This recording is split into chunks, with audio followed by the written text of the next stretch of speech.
الحمد لله رب العالمين الرحمن الرحيم مالك يوم الدين إياك نعبد وإياك نستعين اهدنا الصراط المستقيم صراط الذين أنعمت عليهم غير المغضوب عليهم ولا الضالين آمين. لا يحب الله الجهر بالسوء من القول إلا من ظلم وكان الله سميعا عليما. إن تبدوا خيرا أو تخفوه أو تعفوا عن سوء فإن الله كان عفوا قديرا. إن الذين يكفرون بالله ورسله ويريدون أن يفرقوا بين الله ورسله ويقولون نؤمن ببعض ونكفر ببعض ويريدون أن يتخذوا بين ذلك سبيلا أولئك هم الكافرون حقا وأعتدنا للكافرين عذابا مهينا. والذين آمنوا بالله ورسله ولم يفرقوا بين أحد منهم أولئك سوف يؤتيهم أجورهم وكان الله غفورا رحيما. يسألك أهل الكتاب أن تنزل عليهم كتابا من السماء فقد سألوا موسى أكبر من ذلك فقالوا أرنا الله جهرة فأخذتهم الصاعقة بظلمهم ثم اتخذوا العجل من بعد ما جاءتهم البينات فعفونا عن ذلك وآتينا موسى سلطانا مبينا. ورفعنا فوقهم الطور بميثاقهم وقلنا لهم ادخلوا الباب سجدا وقلنا لهم لا تعدوا في السبت وأخذنا منهم ميثاقا غليظا. فبما نقضهم ميثاقهم وكفرهم بآيات الله وقتلهم الأنبياء بغير حق وقولهم قلوبنا غلف بل طبع الله عليها بكفرهم فلا يؤمنون إلا قليلا. وبكفرهم وقولهم على مريم بهتانا عظيما وقولهم إنا قتلنا المسيح عيسى ابن مريم رسول الله وما قتلوه وما صلبوه ولكن شبه لهم وإن الذين اختلفوا فيه لفي شك منه ما لهم به من علم إلا اتباع الظن وما قتلوه يقينا بل رفعه الله إليه وكان الله عزيزا حكيما. وإن من أهل الكتاب إلا ليؤمنن به قبل موته ويوم القيامة يكون عليهم شهيدا. فبظلم من الذين هادوا حرمنا عليهم طيبات أحلت لهم وبصدهم عن سبيل الله كثيرا وأخذهم الربا وقد نهوا عنه وأكلهم أموال الناس بالباطل وأعتدنا للكافرين منهم عذابا أليما. لكن الراسخون في العلم منهم والمؤمنون يؤمنون بما أنزل إليك وما أنزل من قبلك والمقيمين الصلاة والمؤتون الزكاة والمؤمنون بالله واليوم الآخر أولئك سنؤتيهم أجرا عظيما. إنا أوحينا إليك كما أوحينا إلى نوح والنبيين من بعده وأوحينا إلى إبراهيم وإسماعيل وإسحاق ويعقوب والأسباط وعيسى وأيوب ويونس وهارون وسليمان وآتينا داود زبورا. ورسلا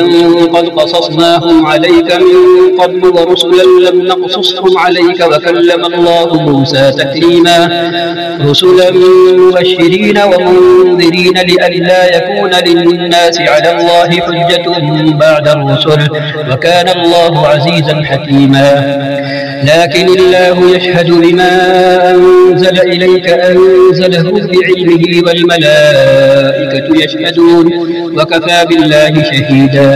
إن الذين كفروا وصدوا عن سبيل الله قد ضلوا ضلالا بعيدا.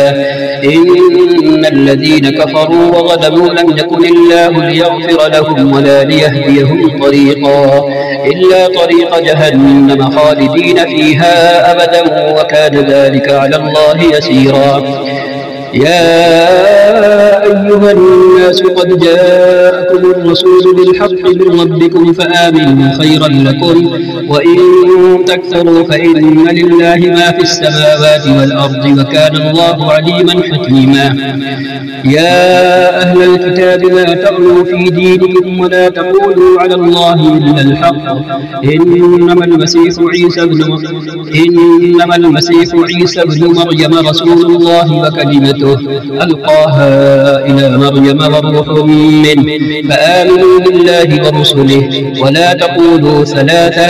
انتهوا خيرا لكم إنما الله إله واحد سبحانه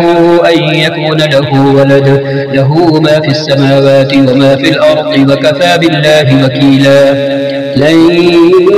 يستنكف المسيح أن يكون عبدا لله ولا الملائكة المقربون ومن يستنكف عن عبادته ويستكبر فسيحشرهم إليه جميعا. فأما الذين آمنوا وعملوا الصالحات فيوفيهم أجورهم ويزيدهم من فضله وأما الذين استنكفوا واستكبروا فيعذبهم عذابا أليما ولا يجدون لهم من دون الله وليا ولا نصيرا. يا أيها الناس قد جاءكم برهان من ربكم وأنزلنا إليكم نورا مبينا. فأما الذين آمنوا بالله واعتصموا به فسيدخلهم في رحمة منه وفضل ويهديهم إليه صراطا مستقيما. يستفتونك قل الله يفتيكم في الكلالة إن امرؤ هلك ليس له ولد وله أخت فلها نصف ما ترك وهو يرثها إن لم يكن لها ولد فإن كانت اثنتين فلهما الثلثان مما ترك وإن كانوا إخوة رجالا ونساء فللذكر مثل حظ الأنثيين يبين الله لكم أن تضلوا والله بكل شيء عليم. يا أيها الذين آمنوا أوفوا بالعقود أحلت لكم بهيمة الأنعام إلا ما يتلى عليكم غير محل الصيد وأنتم حرم إن الله يحكم ما يريد.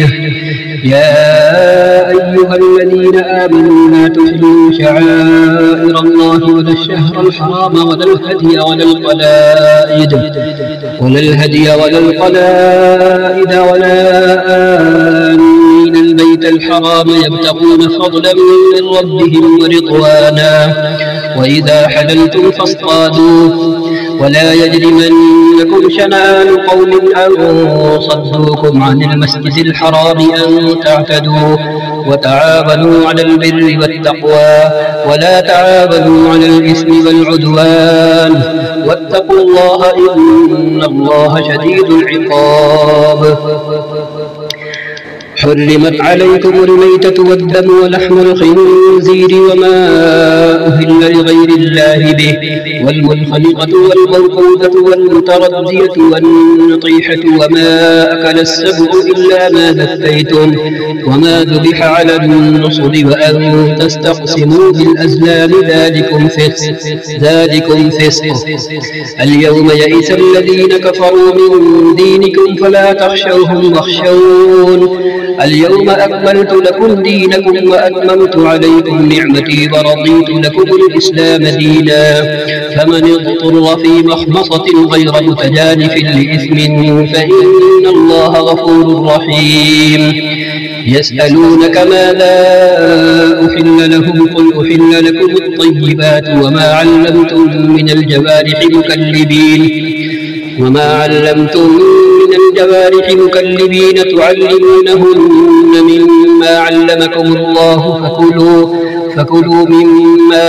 أمسكنا عليكم واذكروا اسم الله عليه واتقوا الله إن الله سريع الحساب. اليوم أحل لكم الطيبات وطعام الذين أوتوا الكتاب حل لكم وطعامكم حل لهم والمحصنات من المؤمنات والمحصنات من الذين أوتوا الكتاب من قبلكم إذا إذا آتيتموهن أجورهن محصنين غير مسافحين ولا متخذي أخدان ومن يكفر بالإيمان فقد حبط عمله وهو في الآخرة من الخاسرين. يا أيها الذين آمنوا إذا قمتم إلى الصلاة فاغسلوا وجوهكم وأيديكم إلى المرافق وامسحوا برؤوسكم وأرجلكم إلى الكعبين وإن كنتم جنبا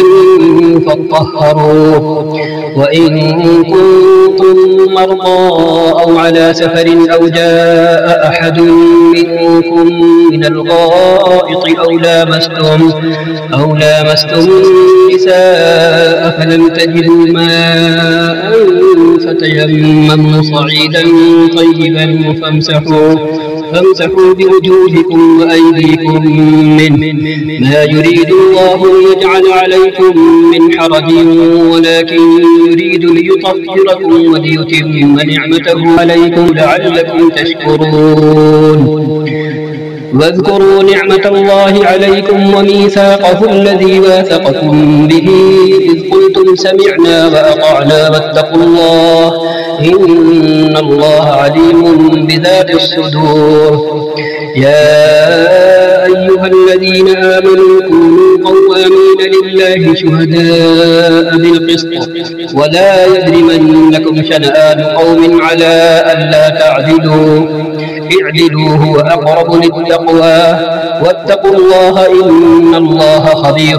بما تعملون. وعد الله الذين آمنوا وعملوا الصالحات لهم مغفرة وأجر عظيم والذين كفروا وكذبوا بآياتنا أولئك أصحاب الجحيم. يا أيها الذين آمنوا اذكروا نعمة الله عليكم إذ هم قوم أن يبسطوا إليكم أيديهم فكف أيديهم عنكم واتقوا الله وعد الله فليتوكل المؤمنون. ولقد أخذ الله ميثاق بني إسرائيل وبعثنا منهم 12 نقيبا وقال الله إني معكم لئن أقمتم الصلاة وآتيتم الزكاة وآمنتم برسلي وعزرتموهم وأقرضتم الله قرضا حسنا لأكفرن عنكم سيئاتكم ولأدخلنكم جنات تجري من تحتها الأنهار فمن كفر بعد ذلك منكم فقد ضل سواء السبيل. فبما نقضهم ميثاقهم لعناهم وجعلنا قلوبهم قاسية يحرفون الكلم عن مواضعه ونسوا حظا مما ذكروا به ولا تزال تطلع على خائنة منهم إلا قليلا منهم فاعف عنهم واصفح إن الله يحب المحسنين. ومن الذين قالوا إنا نصارى أخذنا ميثاقهم فنسوا حظا مما ذكروا به فأغرينا بينهم العداوة والبغضاء إلى يوم القيامة وسوف ينبئهم الله بما كانوا يصنعون. يا أهل الكتاب قد جاءكم رسولنا يبين لكم كثيرا مما كنتم تخفون من الكتاب ويعفو عن كثير قد جاءكم من الله نور وكتاب مبين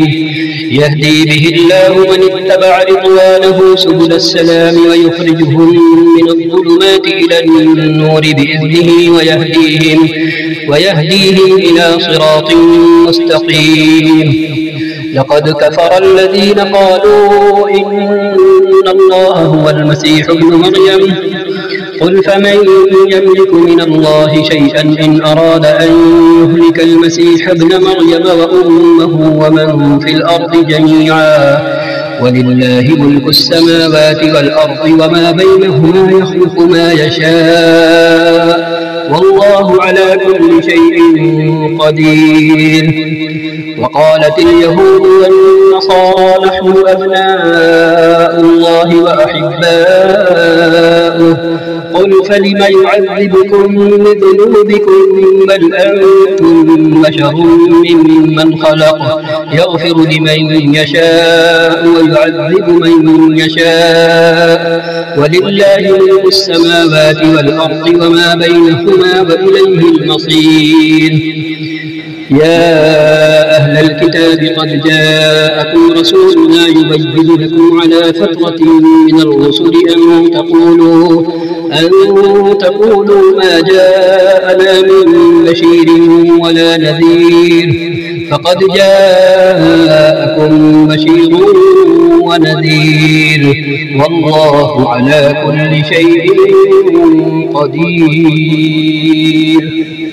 وإذ قال موسى لقومه يا قوم اذكروا نعمة الله عليكم إذ جعل فيكم أنبياء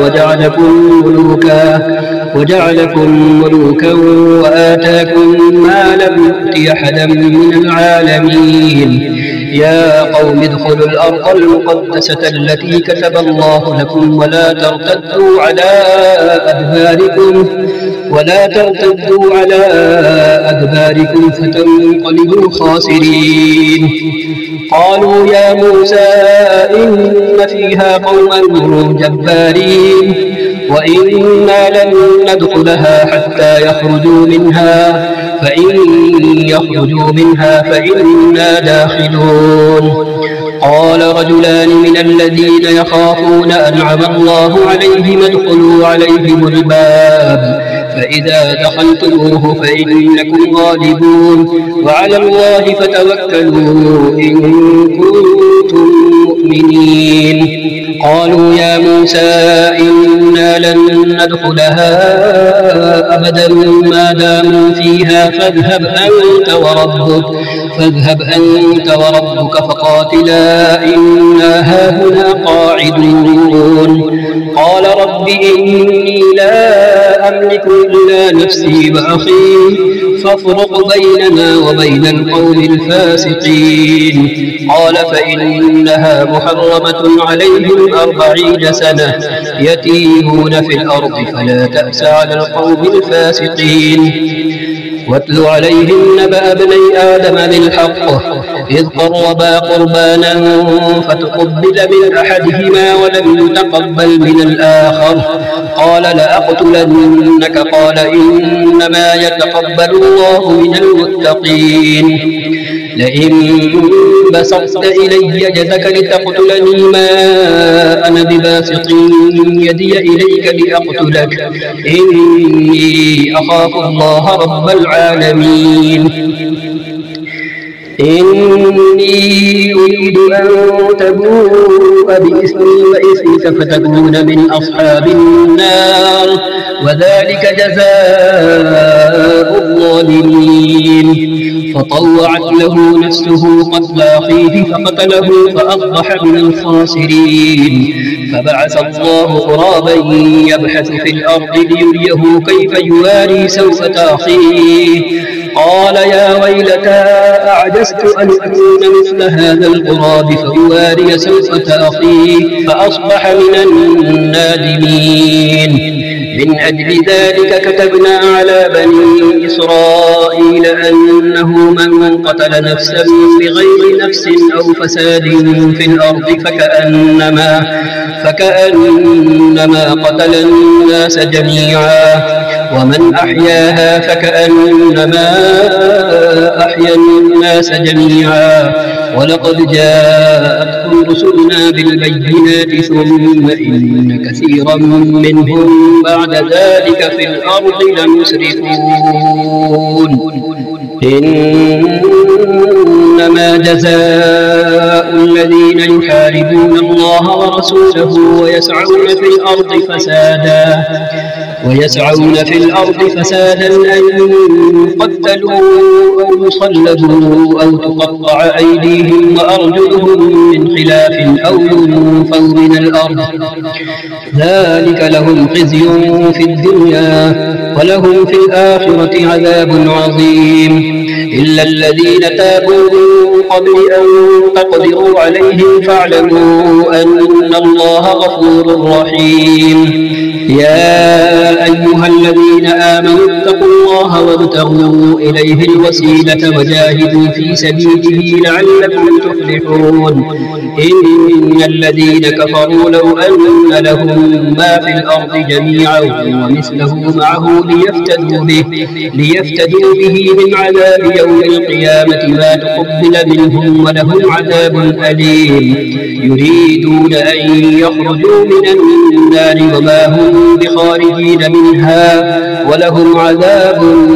مقيم والسارق والسارقة فاقطعوا أيديهما جزاء بما كسبا نكالا من الله والله عزيز حكيم فمن تاب من بعد ظلمه وأصلح فإن الله يتوب عليه إن الله غفور رحيم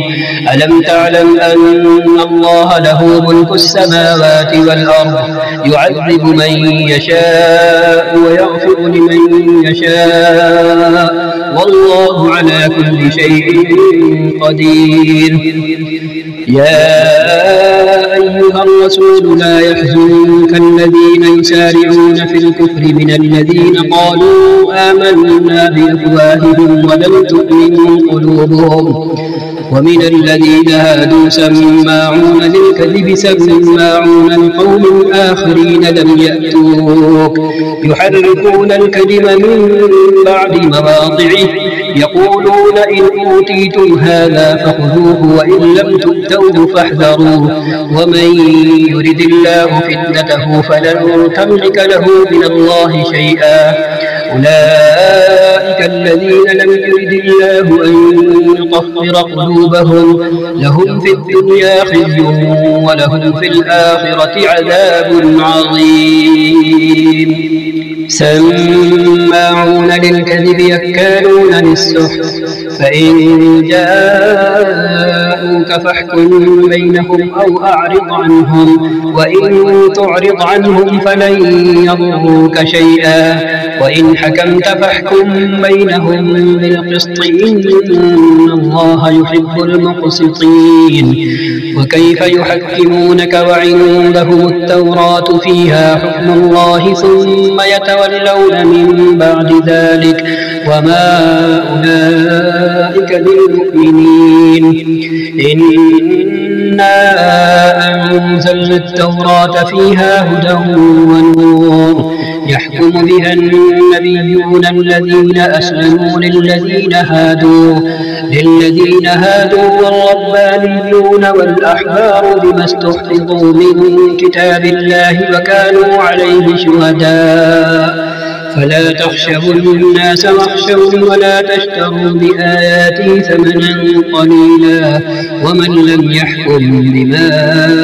أنزل الله فأولئك هم الكافرون وكتبنا عليهم فيها أن النفس بالنفس والعين بالعين والأنف بالأنف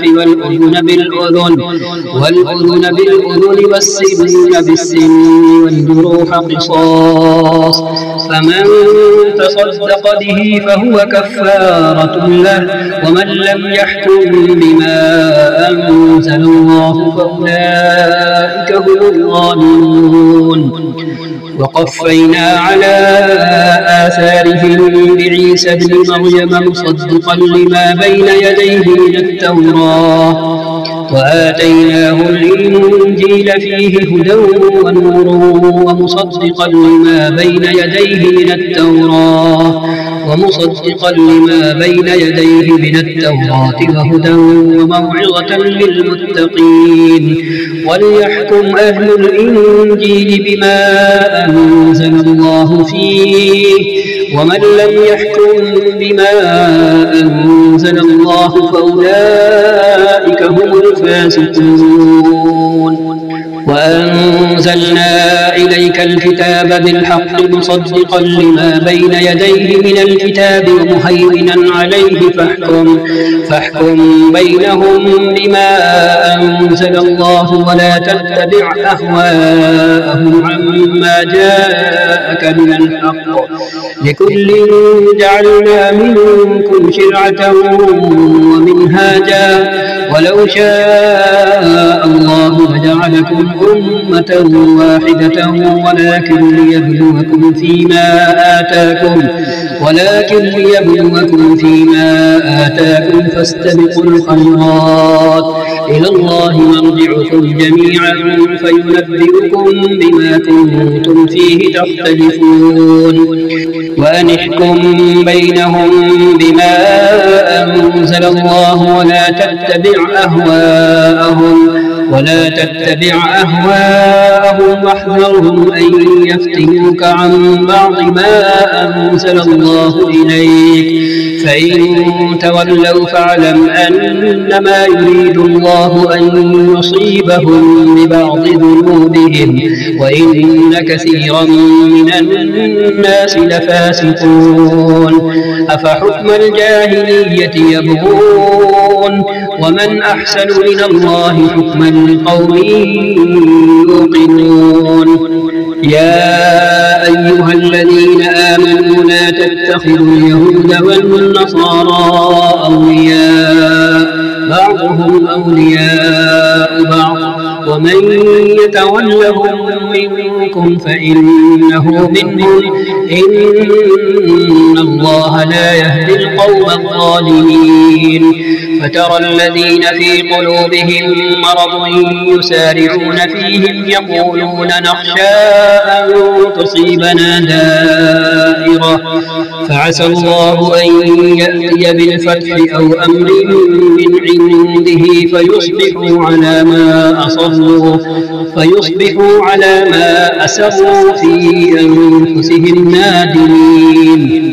ويقول الذين آمنوا أهؤلاء الذين أقسموا بالله جهد أيمانهم إنهم لمعكم حبطت أعمالهم فأصبحوا خاسرين. يا أيها الذين آمنوا من يرتد منكم عن دينه فسوف يأتي الله بقوم يحبهم ويحبونه أذلة على المؤمنين أعزة على الكافرين يجاهدون في سبيل الله ولا يخافون لومة لائم، ذلك فضل الله يؤتيه من يشاء والله واسع عليم. إنما وليكم الله ورسوله والذين آمنوا الذين يقيمون الصلاة ويؤتون الزكاة وهم راكعون، ومن يتول الله ورسوله والذين آمنوا فإن حزب الله هم الغالبون. يا أيها الذين آمنوا لا تتخذوا الذين اتخذوا دينكم هزوا ولعبا من الذين أوتوا الكتاب من قبلكم والكفار أولياء واتقوا الله إن كنتم مؤمنين. وإذا ناديتم إلى الصلاة اتخذوها هزوا ولعبا ذلك بأنهم قوم لا يعقلون.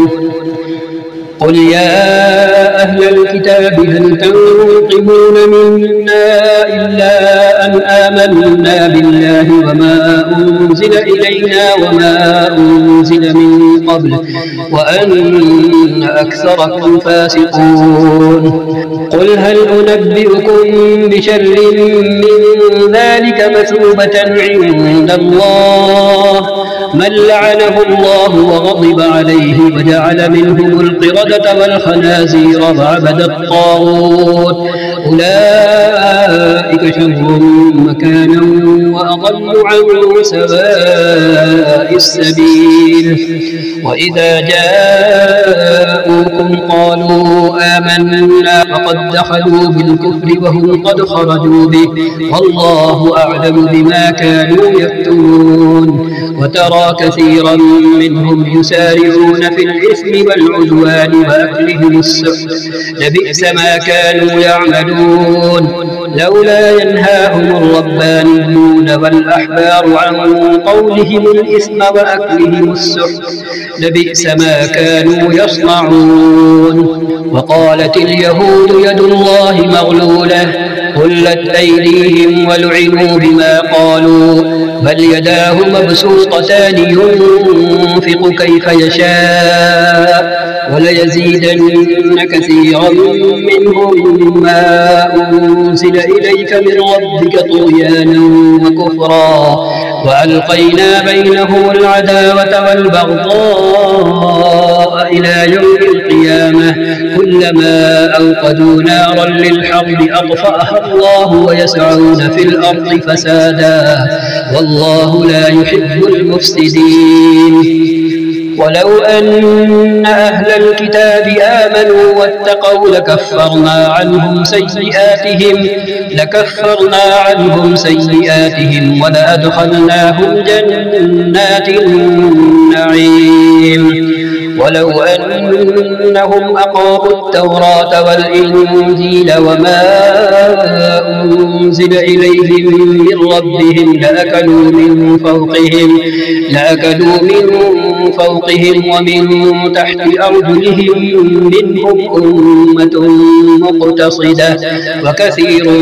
منهم ساء ما يعملون يا أيها الرسول بلغ ما أنزل إليك من ربك وإن لم تفعل فما بلغت رسالته والله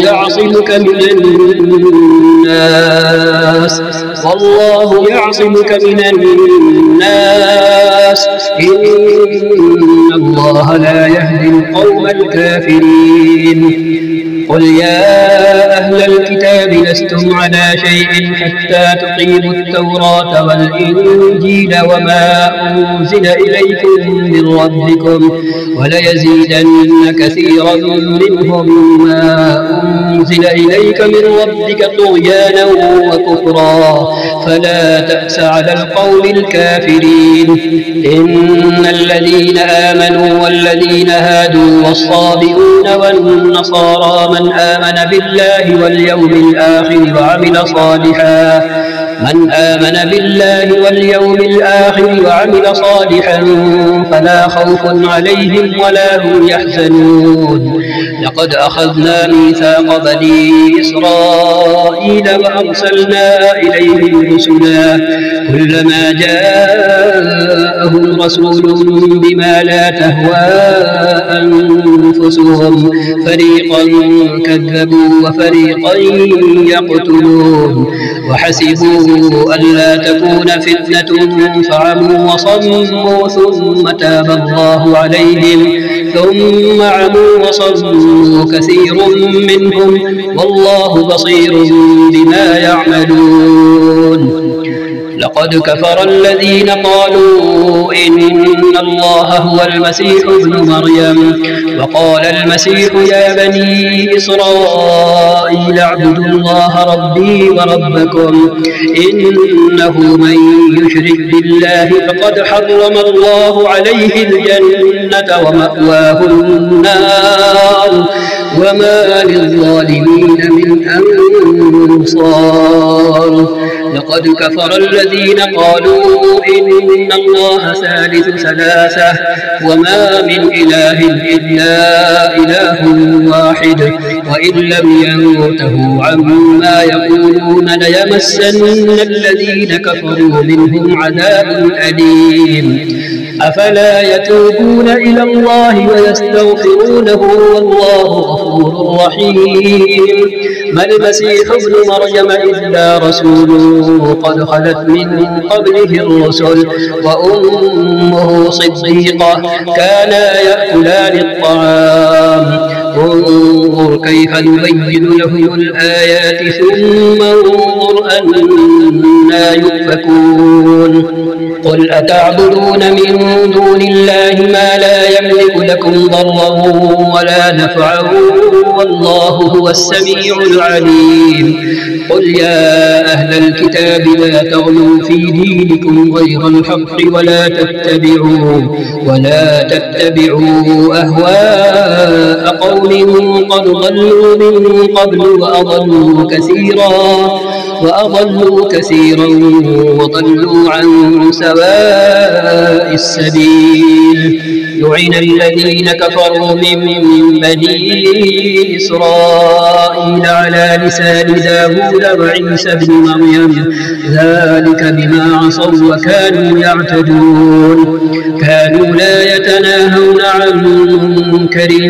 فعلوه لبئس ما كانوا يفعلون ترى كثيرا منهم يتولون الذين كفروا لبئس ما قدمت لهم أنفسهم أن سخط الله عليهم وفي العذاب هم خالدون ولو كانوا يؤمنون بالله والنبي وما أنزل إليه ما اتخذوهم أولياء ولكن كثيرا منهم فاسقون لتجدن أشد الناس عداوة للذين آمنوا اليهود والذين أشركوا ولتجدن أقربهم مودة للذين آمنوا الذين قالوا إنا نصارى ذلك بأن منهم قسيسين ورهبانا وأنهم لا يستكبرون وإذا سمعوا ما أنزل إلى الرسول ترى أعينهم تفيض من الدمع مما عرفوا من الحق يقولون ربنا آمنا فاكتبنا مع الشاهدين وما لنا لا نؤمن بالله وما جاءنا من الحق ونطمع أن يدخلنا ربنا مع القوم الصالحين فأثابهم الله بما قالوا جنات تجري من تحتها الأنهار خالدين فيها وذلك جزاء المحسنين والذين كفروا وكذبوا بآياتنا أولئك أصحاب الجحيم صدق الله العظيم وصدق رسوله النبي الكريم ونحن على ذلك من الشاهدين وصلى الله وسلم على سيدنا ونبينا محمد خاتم النبيين والمرسلين وعلى آله وصحبه ومن تبعهم بإحسان إلى يوم الدين.